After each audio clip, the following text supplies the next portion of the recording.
Ladies and gentlemen, dear friends, we live in interesting times, and I would like to thank Prime Minister Plenković for his words and his analysis of Europe. I want to particularly thank him for having, at the end, after defining all the problem areas of Europe, having an optimistic outlook. I think it's very important for us to stay in everything optimistic.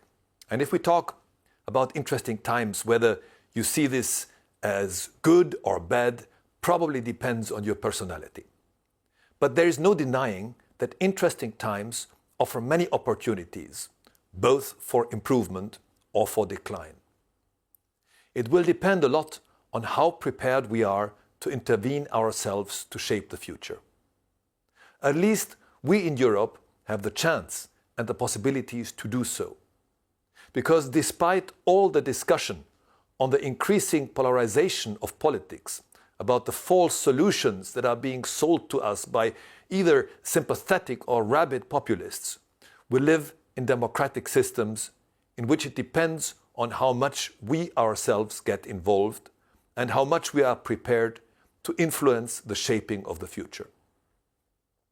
Of course, you can sit back and say to yourself and to the rest of the world, why does it matter to me? I have a secure income, and if not, the welfare state will take care of me. So I don't have to make any effort. I don't care whether Donald Trump actually ends the war in Ukraine in 24 hours, as he has promised, or not. And if Putin conquers Ukraine as quickly as possible, because we stop supporting him, and then at least there will be peace and we won't have to listen to news of cruel attacks every day and see pictures of the destruction of all the human sufferings. You know, this is not my attitude. Integrity, direction, hope. These are three keywords that I have chosen as the title for this speech, and which should also serve as a motto, a common thread for various organizations in which I hold leadership positions this year. Anyone who has integrity stands for something, for fundamentals, for principles, for commitment, for values. Anyone who shows integrity will not be discouraged by political polarization or seduced by populists and false ideologies. Anyone who shows integrity can also provide direction and can act as a role model for others. Where there is direction, there is also the hope of achieving a goal. You don't have to invent anything new for this, because the European culture that has shaped us all, which today may be a little different but not broken, gives us the necessary foundations. This culture is based on Judeo-Christian values. This also includes the understanding which lets us recognize that these values, regardless of how intensively one follows one's own beliefs in God, are fundamental to a good and peaceful coexistence. It is no coincidence that this Christian-influenced culture has developed the rule of law that made Europe a model for other continents. The rule of law does not mean that the state enforces a certain idea of happiness or welfare by force, but that the state protects law and liberty. It sets general rules within which we can live our freedom, our personal idea of happiness, without disturbing the freedom of others. In business, this would be called regulatory policy, the concept that once made German and thus also the Austrian economic miracle possible, because it allows for a real market economy. And if we now dare to step into the international global stage, then we are dealing with what we call the rule-based order. None of this is self-evident, as we can hear, see and read in the news every day. But precisely if we live the attitude outlined above, it gives us a duty to ensure that these very principles, which are not at all self-evident, become a guide and thus give us hope for shaping these interesting times into a good future. When I say that none of this is a given, it is also an indication that these elements of the attitude had to develop, partly from the very brutal experiences that our ancestors had to go through, and that today we are at a crossroads. Will we manage to take the right steps in time, or will we allow ourselves to end up in a hole again in which the rule of law no longer applies, but rather the rule of the strongest, or rather the rule of the brutal? To describe it with an economic example, before the First World War, we had an initial phase of globalization in the sense of world trade. This had many advantages for general development, and it then took around 70 years until we reached this level of world trade again with all its advantages. In between, there was a period of wars, whether fought on the battlefield or a Cold War. Thank God, some lessons were learned from this. Let us think back to the 11th of March 1938. Hitler marched into Austria and annexed the country. The rest of the world applauded, only Mexico protested. It was thought that giving Hitler Little Austria, where Germans would live anyway, would satisfy his hunger for new conquests. Hardly anyone knew or wanted to take seriously his true program, which he had laid out in Mein Kampf. But then came the Sudetenland, the whole of Czechoslovakia, the pact with Stalin to divide Europe, and finally the attack on Poland. Only then did Great Britain and France begin to make good on their promise of guarantees. Millions of men and women had to give their lives to bring the tyrant to his knees. Germany, which had been taken over by the brown criminal gang, was able to develop into a constitutional state and a democracy after the regime change, as I would call it today, meaning after the military defeat. The parallels with today are unmistakable. Putin broke the peace with Chechnya in 1999, shortly after he became prime minister. He invaded parts of Georgia and took territory from the country. He invaded and annexed Crimea, and the rest of the world just took note. Because many people thought Crimea had always been Russian. People who say that do not understand the situation, but they do have an opinion. Anyone who remembers the invitation to Putin to come to Vienna immediately after the annexation of Crimea and the invasion of Donbass can only be ashamed of the representatives of this country who were still making stupid jokes with the tyrant of Moscow. Here too, illusion prevailed over reason.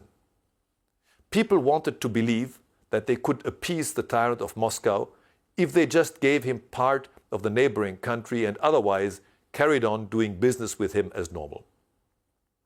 Hundreds of thousands of people have paid for this mistake with their lives. Sometimes I wonder how those people who joked with Putin in the Chamber of Commerce back then can still sleep with a clear conscience. February 24th, 2022 has once again proven the lessons of history. Anyone who thinks that they can appease a tyrant in his desire for submission with spoils of war has not understood one of the basic rules of politics. In 1945, the lesson of March 11th, 1938 were learned. The United Nations, the UN, was founded, the UN Charter was formulated to be much stronger than the statutes of the League of Nations.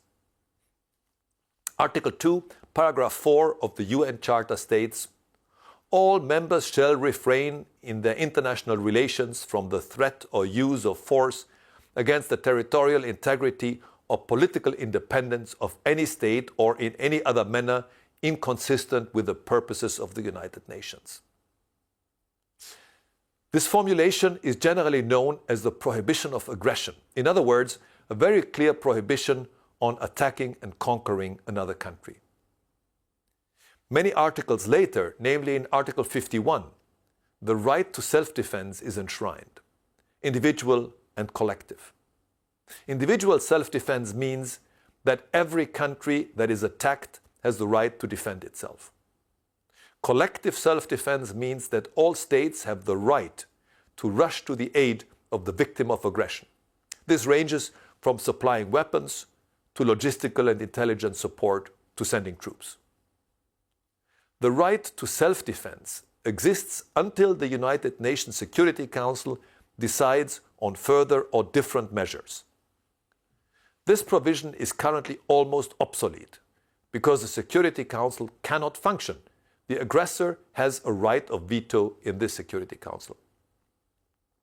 Ladies and gentlemen, the articles of the UN Charter quoted are the basis of what we today call the rule-based order or international law. This rule-based order is on a global level what we call the rule of law on a national level.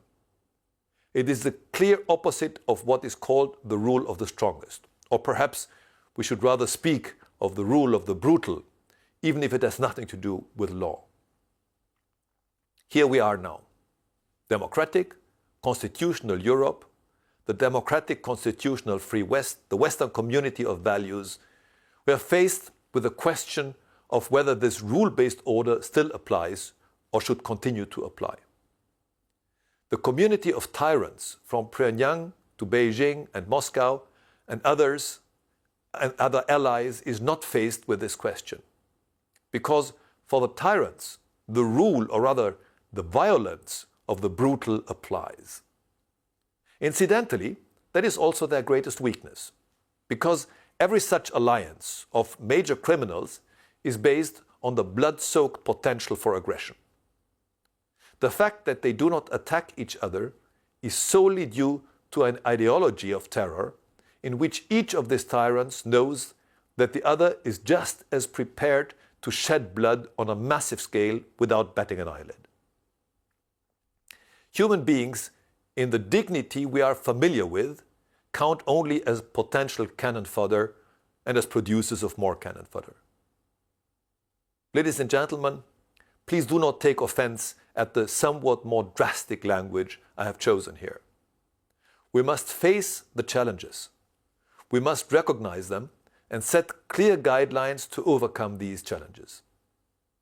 We must know where we stand, and we must ask ourselves the very simple question: do we want to maintain the rule-based order? Then we must defend it. Or do we not care? Then we can do as Chamberlain did in 1938, or as Scholz and many others have done from 2022 up to today. But the right lessons from history were not only learned in 1945 with the prohibition of aggression and the right of self-defense, but also in 1989 after the fall of the Iron Curtain. European unification, which began in Western Europe with 6 states and became a community of 12 by 1990, was now able to extend to Central Europe for the first time. First, the 3 states, Austria, Sweden and Finland, joined, and then in 2004, 8 states that were controlled by Moscow until 1989, as well as Cyprus and Malta. Bulgaria, Romania and Croatia followed over the next decade. As late as 2003, the intention was to continue this enlargement process, and the so-called Western Balkan states were promised with a path to the European Union, and this would be open for them. But after 2004, enlargement fatigue set in, from which Europe still suffers today. Yet enlargement policy is one of the most successful projects of European unification. Ultimately, it is about extending democracy, freedom, the market economy and the rule of law to a larger area. The sentence, "the further east we push the boundaries of freedom, the safer the center becomes," which came from my father's mouth and thereby underlined the essential components of enlargement, is still valid today. However, shortly after the collapse of the Iron Curtain, a dangerous mistake was made by misinterpreting events. In 1991, the Soviet Union was dissolved. In the West, people spoke of the end of the Cold War, the end of history, the final victory of Western values, of liberal democracy over totalitarianism. But in Moscow, history was interpreted differently. And there, particularly in KGB circles, but also among many officials of the USSR, the end of the Soviet Union was not seen as the end of the Cold War, but only as a lost battle in that war. When Putin came to power, it was finally clear that Moscow's old goal of expanding the empire westwards across Europe had not been forgotten, but was experiencing a renaissance. Even under Yeltsin, this goal had not disappeared, even if Moscow's internal weakness at the time did not allow for such advances. The Central Europeans, who were under Moscow's rule from 1945 to 1989, knew that Moscow would only be able to control its thirst for conquest for a while.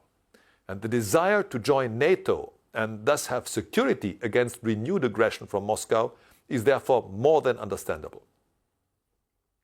It was not a strategic policy of the United States or NATO to expand eastwards, but rather the justified desire of the now truly free countries to be able to find security and economic development in the free West. Ladies and gentlemen, dear friends, we humans tend to be comfortable. We have become accustomed to a certain lifestyle, to a comfort that our earned prosperity offers us.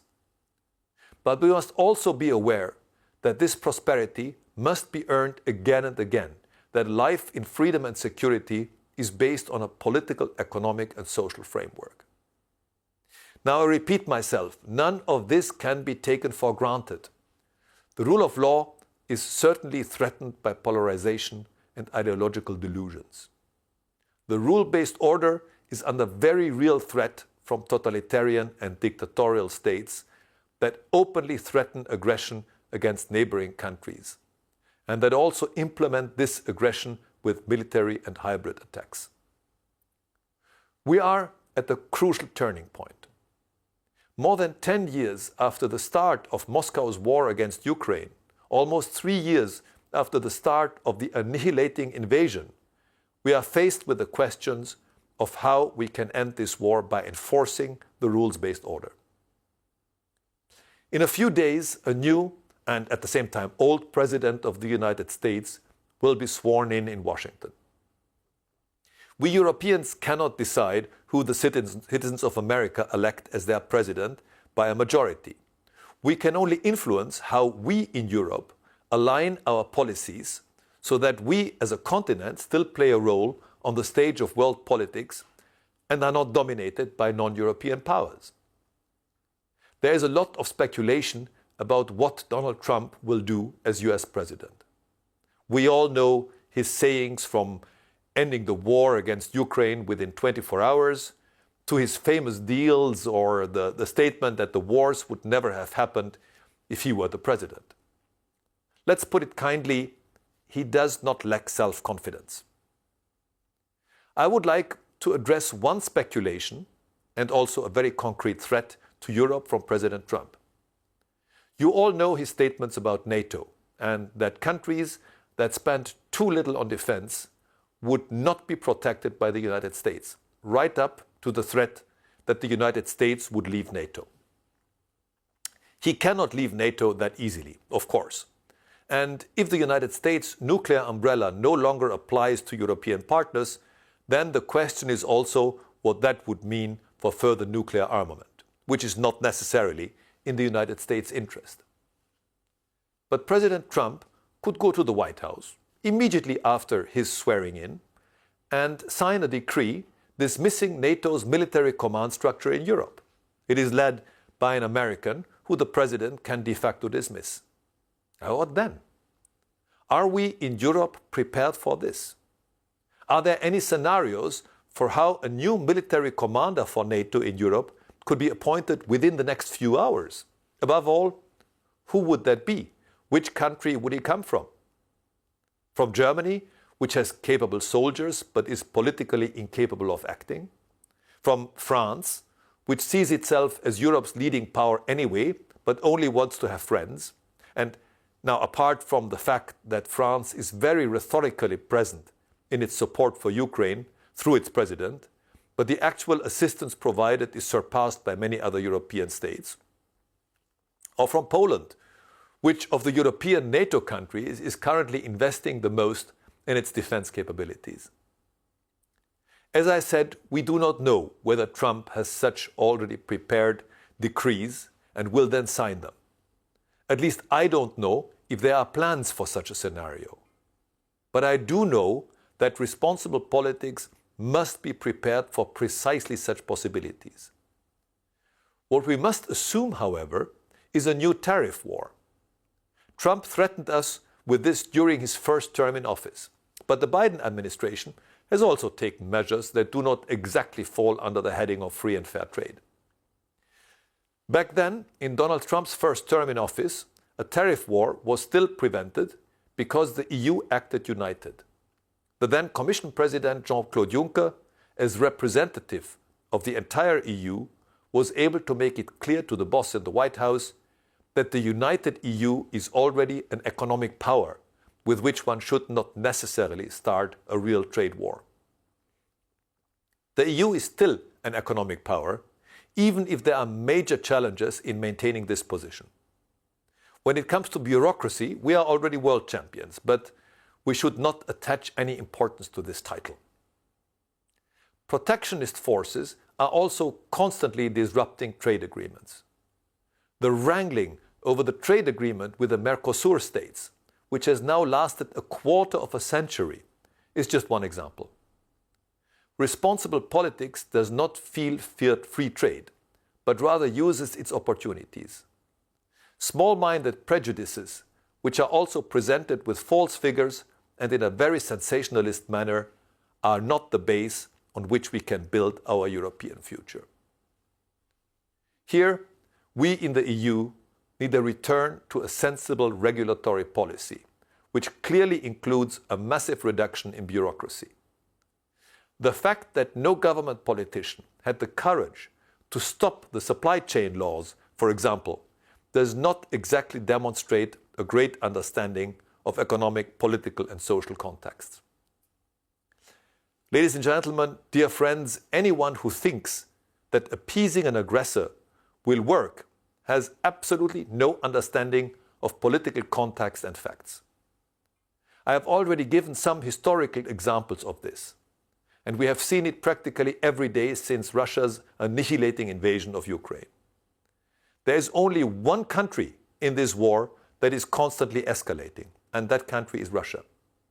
This ranges from attacks on children's nurseries and hospitals to civilian infrastructure and the deployment of soldiers from North Korea, but also from child abductions to other war crimes. Europe, on the other hand, is constantly pursuing an appeasement strategy, even though Europe is the one affected by this war. I do not mean to call for martial language. Gentle words can be quite useful if used correctly. I'm reminded of an old saying that former US President Theodore Roosevelt liked to quote, "Speak softly and carry a big stick, you will go far." Europe, the European Union, simply has to relearn the principles of power politics. But we don't have much time for that. We shouldn't be afraid of power either, because power in itself is not a bad thing. It can be used badly or abused. But that is precisely not the aim of the European unification. Diplomatic protest that is not accompanied by measures only leads to further escalation on the part of the aggressor. Yes, it is true that Russia is a focus in this speech. I do not mean to neglect the other problems that affect our future, but things are connected. In mid-December, a small conference of the post-war Russia Forum took place in Vienna, in which the pan-European movement also participated. A participant from Ukraine said, "Big Russia brings big problems, small Russia causes small problems." To be precise, he was talking about the Moscow colonial empire. Today's Russia is actually a very classic colonial empire ruled by Moscow. This begins with the economic exploitation of the colonies and continues with the oppression of the people of this colonial empire, even to the attempt to use their men as cannon fodder in the colonial war against Ukraine. A Europe that is interested in the security of its citizens should begin developing scenarios for a crumbling Moscow colonial empire as soon as possible. Okay, now you can tell me, pull yourself together, there really are no signs of that. To be honest, I don't see these signs at the moment either. But that doesn't mean that we don't have to deal with this question anyway. If someone had told me on St. Andrew's Day last year that less than 14 days later the Syrian dictator Assad would have fled into exile in Moscow, I would probably have had some doubts about this scenario. And this brings me back to what I said earlier, it's all connected. You remember that in 2015, Assad already had his back to the wall. Russia, which has military bases in the country, including a port, intervened on his side. Putin has, to put it bluntly, bombed his way back onto the stage of world politics. The situation at the time meant there was no solution to the conflict in the Middle East without Russia. A clever politician would have used his role in the situation to have done good business with the Western world, using his country's raw materials, and made sure that nobody was taking interest in the human rights in his country. But the imperialist was striving to further expand his colonial empire, a step that triggered or at least enabled dynamics in other regions of the world that he probably did not consider. If Moscow were to lose its military bases in Syria, it would be a bitter, even devastating blow, even if it might not look like this at the first glance. But consider the entire logistics for Putin's intervention troops in Africa. As I said, it's all connected. China has set up an interagency group to closely examine the effect of the EU and other state sanctions on Russia. We can interpret this as a clear signal that China is reviewing its plans to annex Taiwan, among other things, in the light of development in Russia, specifically the outcome of Russia's war of annihilation against Ukraine. If Russia succeeds in its plans, it would encourage China to invade Taiwan. And this is neither the EU nor the United States' interest. Incidentally, China is also considering scenarios for how to secure certain areas in today's Russian Federation if its empire falls apart. The biggest threat from Moscow against Europe at the moment is the disinformation war. This is nothing new. Even during the Cold War and before, that means in the Tsarist area, Moscow ran massive disinformation campaigns to undermine Europe.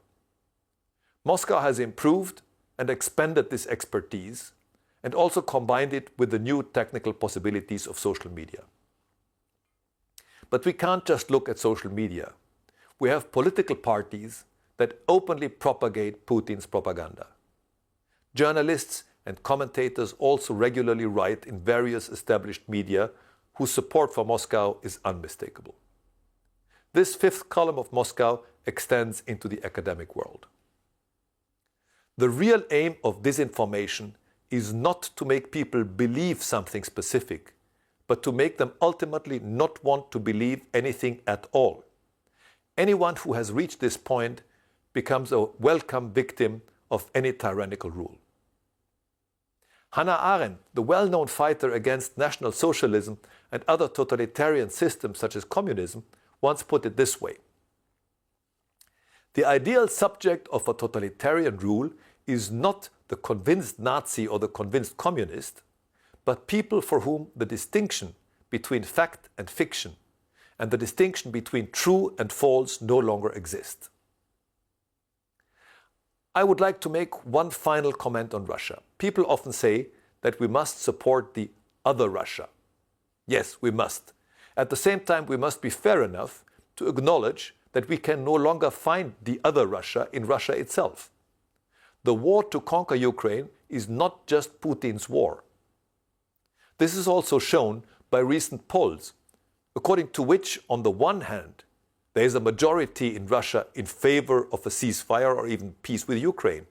It sounds very good, but on the other hand, as soon as one asks whether this could also mean giving up the occupied or annexed territories, this approval disappears to a small group.